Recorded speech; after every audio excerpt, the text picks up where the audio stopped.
Hello friends, welcome to Ravi seasonal. இன்னைக்கு வீடியோவில் நம்ம என்ன பார்க்க போகிறோம்னா, பிக் பாஸில் பார்த்தீங்கன்னா சௌந்தர்யாவுக்கு ஒரு சூப்பர் டாஸ்க் கொடுத்துருக்காங்க. என்ன அப்படின்னா, சௌந்தர்யா வந்து இங்கே வீட்டில் நடக்கிற கண்டஸ்டன்ஸ் பற்றி ஒரு செய்தி மாதிரி வாசிக்கணும். அதாவது சிறப்பு செய்தி அப்படிங்கிற மாதிரி சொல்லிட்டு கொஞ்சம் ஷார்ட்டாக முடிக்கிற மாதிரி வந்து இவங்களுக்கு ஒரு டாஸ்க் கொடுத்துருக்காங்க. அதை வந்து ரஞ்சித் சார் தான் படிக்கிறாரு. இன்றைக்கி என்ன டாஸ்க் வந்திருக்கு அப்படிங்கிற மாதிரி சொல்லிட்டு ஆரம்பிச்சுட்டு செய்தி வாசிக்கணும்னு ஆரம்பிச்சுட்டு ரயானை கூப்பிட்டு மீதியை படிக்க சொல்கிறாரு. ரயானை கூப்பிட்டோன்னே ரயான் ரொம்ப பதறிக்கிட்டே வராரு. ஏன் அப்படின்னா, ஒருவேளை இன்றைக்கி செய்தியை நாம் தான் வாசிக்கணும் அப்படிங்கிற மாதிரி சொல்லிட்டு ஒரு பதட்டத்தோடு வராரு. பக்கத்தில் வந்தப்புறம் இதுக்கப்புறம் இருக்கிறத நீ படிப்பா அப்படின்னு சொல்கிறாரு. உடனே படிக்கணுமா அப்படிங்கிற மாதிரி சொல்லிட்டு இன்ட்ரெஸ்ட்டாக போயிட்டு படிச்சுட்டு, இது மாதிரி சௌந்தர்யா வந்து ஆடியன்ஸ் போலில் யார் செய்தி வாசிக்கிறோன்னு கேட்டதுக்கு சௌந்தர்யா தான் ஓட்டிங் அதிகமாக இருக்குது அப்படிங்கிற மாதிரி சொல்லிட்டு சௌந்தர்யாவை செய்தி வாசிக்கிற சொன்னோன்னே சௌந்தர்யா ஃபேஸு செம்ம அந்த ரியாக்ஷன் கொடுப்பாங்களா செம்மையாக இருந்துச்சு. அதுக்கப்புறம் பார்த்திங்கன்னா இவங்க செய்தி வாசிக்கிறதுக்காக முன்னாடி வந்துட்டு இது மாதிரி ஃபஸ்ட்டு வணக்கம் சொல்கிறத ஒரு மாதிரியாக பர்ஃபார்மன்ஸ்லாம் பண்ணி ரொம்ப கலகலப்பாக ஆரம்பித்தாங்க.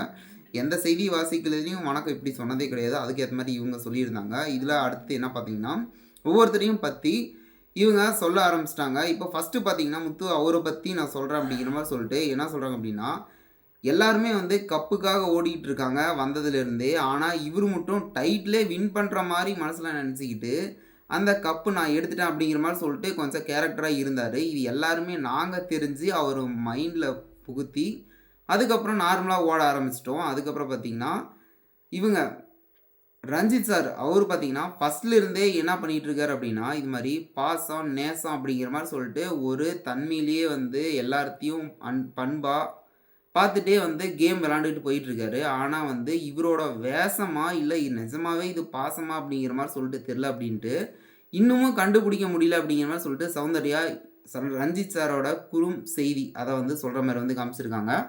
அதுக்கப்புறம் பார்த்தீங்கன்னா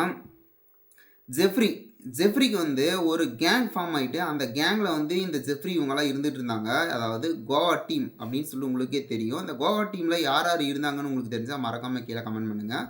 இந்த இதில் பார்த்தீங்கன்னா விஜய் சேதுபதி சார் கோவா டீமை வந்து ஒரு டைம் வந்து வார்னிங் மாதிரி கொடுத்தாரு. வார்னிங்னா என்ன நீங்கள் டீமாக ஃபார்ம் பண்ணி இது பண்ணிட்டுருங்க அப்படிங்கிற மாதிரி சொல்லிட்டு சொன்னோன்னே ஜெஃப்ரி பார்த்தீங்கன்னா சைலண்ட்டாக கோவா டீம்லேருந்து வெளியே வந்துட்டு தனியாக நான் இண்டிவிஜுவல் ப்ளே தான் விளையாடுவேன் அப்படிங்கிற மாதிரி சொல்லிட்டு காமிக்கணும் அப்படின்ட்டு என்ன பண்ணிகிட்ருக்காரு அப்படின்னா, ஒவ்வொருத்தரையும் கூப்பிட்டு கையை பிடிச்சி வாக்கிங் போயிட்டுருக்காரு. அதாவது இண்டிவிஜுவல் கேமுங்கிறது என்னன்னு திங்க் பண்ணி வாக்கிங் ஒவ்வொருத்தரை கூட்டிகிட்டு போயிட்டுருக்காரு. கோவா டீம்லேருந்து விலகி போயிட்டு மற்ற மெம்பர்ஸ் கூட அப்படிங்கிற மாதிரி சொல்லிட்டு ஜெஃப்ரி பற்றி இவங்க சௌந்தர்யா குறும் செய்தி சொல்கிற மாதிரி வந்து காமிச்சிருக்காங்க. அதுவும் செம்ம ஃபன்னாக இருக்குது. அது மட்டும் இல்லாமல் ஜாக்லின் அவங்க பற்றி என்ன சொல்லிட்டு இருக்காங்க அப்படின்னா, இது மாதிரி நீங்கள் எப்படி அப்படின்னா நீங்கள் என்ன செய்கிறீங்கன்னு உங்களுக்கே தெரியல அப்படிங்கிற மாதிரி சொல்லிட்டு ஜாக்லினை சொல்லிகிட்டு இருக்காங்க.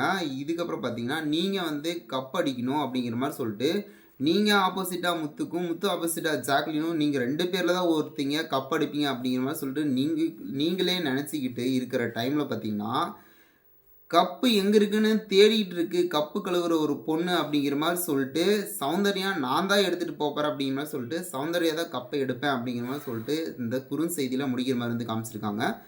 ஜாக்லின் டக்குன்னு என்னது என்ன தானே சொல்லிட்டு இருந்தேன் டக்குன்னு உங்ககிட்ட வந்துட்டா அப்படின்னு கேட்டதுக்கு ஃபன் பண்ணுற மாதிரி அவங்க என்ன சொல்கிறாங்கன்னா அப்படியே நான் சுற்றிட்டு என்கிட்ட வந்துட்டேன் அப்படிங்கிற மாதிரி சொல்லிட்டு கொஞ்சம் சொன்னது செம்ம இன்ட்ரெஸ்டிங்காக இருந்துச்சு. அப்புறம் பார்த்தீங்கன்னா செய்திகள் முடிஞ்சது அப்படிங்கிற மாதிரி சொல்லிட்டு அடுத்த செய்தியில் வாசிக்கிறேன் அப்படிங்கிற மாதிரி சொல்லிட்டு இவங்க முடிச்சிட்டாங்க. இவங்க செய்தி வாசித்தது சூப்பராக இருந்துச்சு. நீங்கள் என்ன நினைக்கிறீங்க அப்படின்னு சொல்லிட்டு கீழே கமெண்ட் பண்ணுங்கள். அவங்க போட்ட ஃபஸ்ட்டு வணக்கம் எப்படி இருந்துச்சுன்னு சொல்லிட்டு மறக்காமல் கமெண்ட் பண்ணுங்கள். இது போல் வீடியோ என்ன மறக்காமல் சப்ஸ்கிரைப் பண்ணுங்கள் ஃப்ரெண்ட்ஸ். இந்த வீடியோ பிடிச்சா லைக் பண்ணி கமெண்ட் பண்ணி ஷேர் பண்ணுங்கள். ஓகே ஃப்ரெண்ட்ஸ், நெக்ஸ்ட் வீடியோவில் பார்க்கலாம். பாய்.